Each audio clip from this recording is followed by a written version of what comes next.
साहब मैं आपकी बेटी से विवाह तो कर लूं और यो वचन नहीं दे सकूं कि आपकी बेटी को लड़कों ही मारा राज सिंहासन पर बैठेगा। क्यों?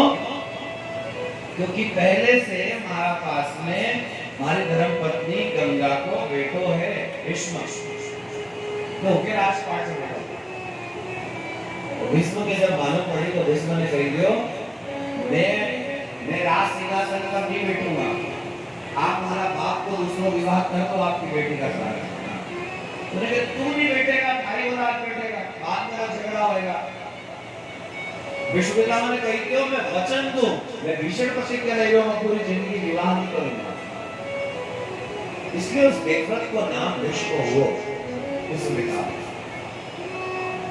ऐसा विष्णु पितामह ने कुरुक्षेत्र की धरती पर जब माथा से पकड़ बाण लगी हुई है, भगवान मोर मुकुट बंसी वाला से पूछो कि भगवान मारने से कई अपराध हुआ, क्यों इस बाण मारे लगी है, मैंने तो कोई अपराध नहीं करे। भगवान बोलिया विष्णु पितामह बहुत जन्म का पहला आप एक चक्रवर्ती सम्राट था और आपको रथ एक जंगल से निकले हो तो आपका रथ का सामने एक कालीदास नागी नहीं की साथ में रथ रोक दो। विष्णु पितामह ने पूछा सारथी हमारा रथ क्यों रोका है? अरे साहब अपने रथ का सामने कालीदास नागी नहीं की, तो बड़ी खतरनाक नागिन दिख रही है, बड़ी गुस्सा दिख रही है।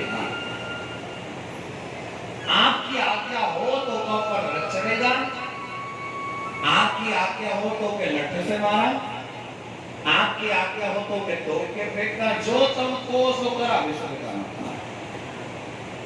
ने कहा मकई मत करो, जो नागिन को अपराध बड़ो भारी है, हमारे नीचे उतरने दो।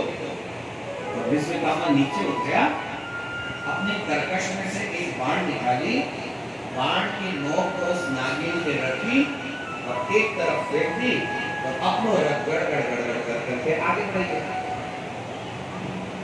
इतनी कथा कहते कहते कुरुक्षेत्र की धरती पर कृष्ण भगवान चुपचाप हो गया।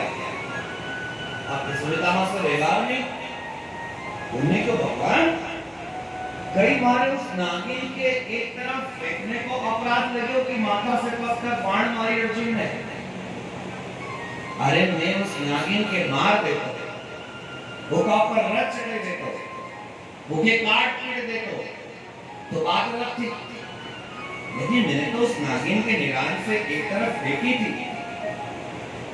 भगवान बोलिया विष्णु पितामह आपने तो अपनी तरफ से उस नागिन के एक तरफ फेंक दी, पर वह नागिन जय के अटक की कांटा का बादल में था और ऐसी अटकी सूखा खंड बादल में कि वह जितनी निकलने की कोशिश करे, जहां मुंह धरे वहां कांटो चुभे, जहां पूंछ धरे वहां कांटो चुभे, जहां पेट धरे वहां कांटो चुभे, उससे निकला ही नहीं सूखी खंड बादल में। उन्हें मरते मरते मरते श्राप दिया, रे विष्णु पितामह जैसा हमारा प्राण निकल रहा है, हमारा शरीर में पूरा में कांटा बंधाया है, टपक टपक के खून निकल करके हमारा प्राण निकल रहा है। याद है विष्णु पितामह आज नहीं तो आज से 100 साल जन्म बाद वो दिन उठेगा जब थारी भी हमारा जैसे अकाल मृत्यु होएगा, थारा भी शरीर में बाण बंधाएगा और तू भी हमारी तरह तड़प तड़प के मरेगा, हमारा श्राप है। भगवान बोले विष्णु पितामह इसलिए उस जन्म का आपका प्रारब्ध अच्छा था, पुण्य अच्छा था, इसलिए आपको पाप उदय होने में 100 साल लग गया, लेकिन घटिया नहीं है, भोगना पड़ा। ना भुक्तम क्षीयते कर्मः जन्म कोटि शतेरपि अवश्यमेव भोक्तव्यं गतं कर्म शुभाशुभम्।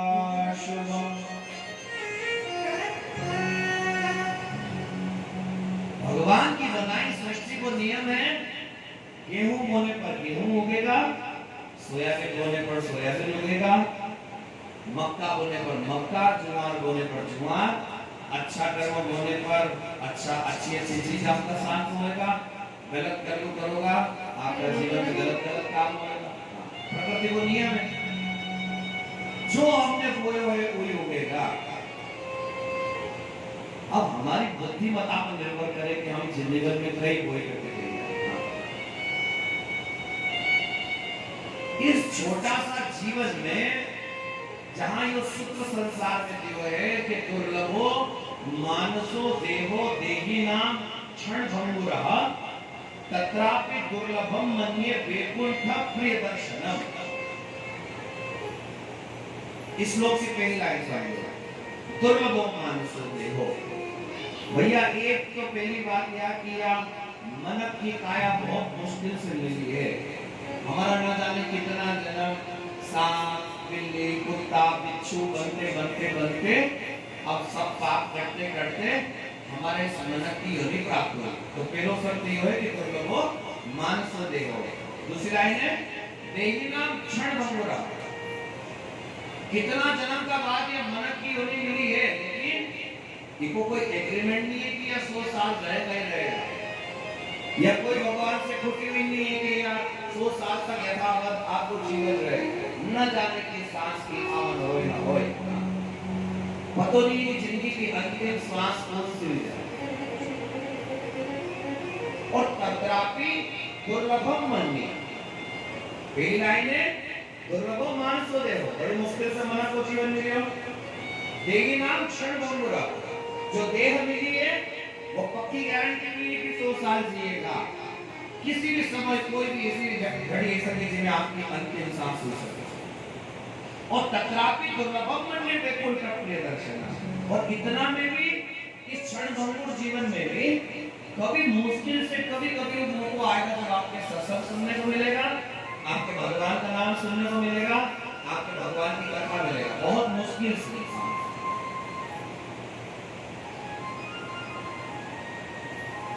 कोरोना की गाइडलाइन जब खुली तो चूंकि कथा भागवत भी सब बंद थी कोरोना के काल में, इसलिए जब कोरोना की गाइडलाइन निकली कि अब कई काम चालू रहेगा, कई काम बंद रहेगा, तो हमने भी गाइडलाइन पढ़ी। हमने भी देखो कि पढ़ो कि आखिरकार कोरोना में कई चीज सरकार खोलने वाली है और कई बंद करने वाली है 2 साल कोरोना का बाद। उन्हें हमने पढ़े हो, पढ़ते चौथे या पांचों पॉइंट हो गए। जितना मंदिर है उन मंदिर में खाली पुजारी जी आरती करेगा, दूसरा भक्तों इकट्ठा नहीं होएगा, कोई कथा भागवत नहीं होएगा, कथा भागवत में भेला होने से कोरोना हो जाएगा, कोई सत्संग नहीं होएगा, सत्संग में भेला होगा तो कोरोना हो जाएगा। ये सब पढ़ते हमने और नीचे गया, फिर नीचे पॉइंट पढ़ा दारू का ठेका पे सब भेला हो सके, कितनी भी दारू पियो, लाइसेंस वाला नया दारू ले सको, लेन वाली लाइन में लगे करके मैं दारू पी सको। हाँ, सत्संग में भेला होने से कोरोना फैलेगा, भागवत में जाने से कोरोना फैलेगा, दारू का ठेका पे ठोकी दारू पियो, वहां कोई कोरोना नहीं है। कलियुग उस सैनिटाइजर का अंदर भी कई संदेहास्पद वैसा तत्व डाला हुआ था जो मंदिर आदि में छिड़कने से मंदिर की पवित्रता में भंग कर सकता है। लेकिन मजबूरी थी, ध्यान रखो, हमारा मन में जो चीज आई नहीं है वह सब सही हो ये जरूरी नहीं है। हमारा मन के जो अच्छे लग रहे हैं वो सब अच्छे हो ये जरूरी नहीं है। मन बहुत धोखेबाज है, मन के हारे हार है, मन के जीते जीत, मन ही मिलावत राम सो मन ही करत भजीत। यह तो लकी है अटपटी चटपट मिटे ना कोई, और जो मन की खटपट मिटे तो चटपट दर्शन होए। स्वास्थ्य सहाय तुलसी रघुनाथ। तुलसीदास जी महाराज बैठे अपना स्थान पर और बैठ करके एक माता जो सती होने ले रही थी, तो आदमी की तरफ से निकल रहे आगे आगे वह आदमी का साथ सती होने वाली था, जिंदी जलने वाली थी उनकी चिता का साथ। उन्हें माता से पग तक 16 श्रृंगार करके रखा है। सती होने को नियम हो कि आपके पूरी दुल्हन की तरह श्रृंगार होने का बाद अपना पति का साथ सती होना, माता से पग तक श्रृंगार करा। जाने लगी आदमी से आगे आदमी की तरक्की दे रही है, राम नाम सत्य है, सत्य बोला करते हुए जाती जाएगी, पीछे वो औरत जाती जाएगी। मालूम करो कि तुलसीदास जी की कुटिया आई है, उनको आश्रम आया है, तो क्यों नहीं अपन अपना पति का साथ सती होने का पहला तुलसीदास जैसा संत के नमन करना, प्रणाम करना। और जब वह नमन करने के लिए गई तो तुलसीदास जी की आंख बंद थी, उनके मालूम नहीं तो किया या कौन स्त्री और क्यों नमन करने गई। उस स्त्री का 16 श्रृंगार माथा में सिंदूर देख करके तुलसीदास जी ने कही दियो, बेटी अखंड सौभाग्यवती भव, हर सुहाग अखंड रहे, तू चीर सौभाग्यवती रहे, मारो ऐसो आशीर्वाद। वह स्त्री रोने लगी, अरे तुलसीदास जी, आप हमारे अखंड सौभाग्य को आशीर्वाद दे रहे हो, आपके मालूम नहीं है मैं विधवा हो चुकी हूँ, तो हमारा आदमी की तरक्की दे रही है। मैंने तो ये 16 श्रृंगार इसलिए करे हुए क्योंकि अब हमारा आदमी की चिता का साथ सती होना है, जलकर के समाप्त होना है। इसलिए आपने हमारे आशीर्वाद क्यों दिया होगा? तुलसीदास जी अचरज पड़ गया कि हमारा मुंडा से यह बात क्यों निकली हो। मन में सोचने लगा कि हमारा मुंह से अगर इस औरत का लिए अखंड सौभाग्यवती को आशीर्वाद निकले है तो कुछ भी भगवान की इच्छा है।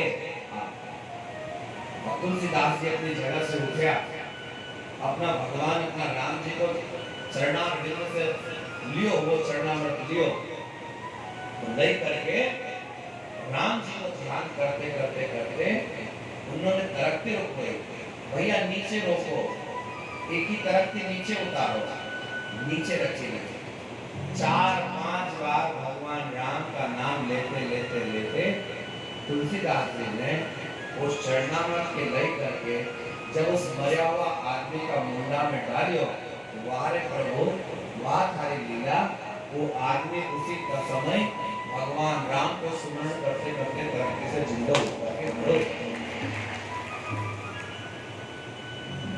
खड़ो ही हो तरक्की से। अब औरत तोड़ करके तुलसीदास जी का चरण में पड़ेगी, हे संत भगवान, कितनी शक्ति है आपके पास में, कितनी ताकत दी भगवान ने आपके। तुलसीदास जी बोले हमारी ताकत दी बेटा, उस परमात्मा की अपने का भजन करो दिन रात, उसका नाम सुनो और उससे मैंने प्रार्थना करी कि भगवान अगर तुमने हमारा मुंडा से ये निकला है कि अखंड सौभाग्यवती भव, ये छोरी अखंड सौभाग्य के प्राप्त करे, तो अच्छा मैं समझ गया तो कि आपकी प्रेरणा है, जो मैंने तुम्हारा नाम बोल करके भगवान चरणामृत खिलायो, मरी हुई लाश जिंदा होगी और उन्हें पूरी जिंदगी तुलसीदास जी का सांस लेकर के अपना जीवन यापन किया।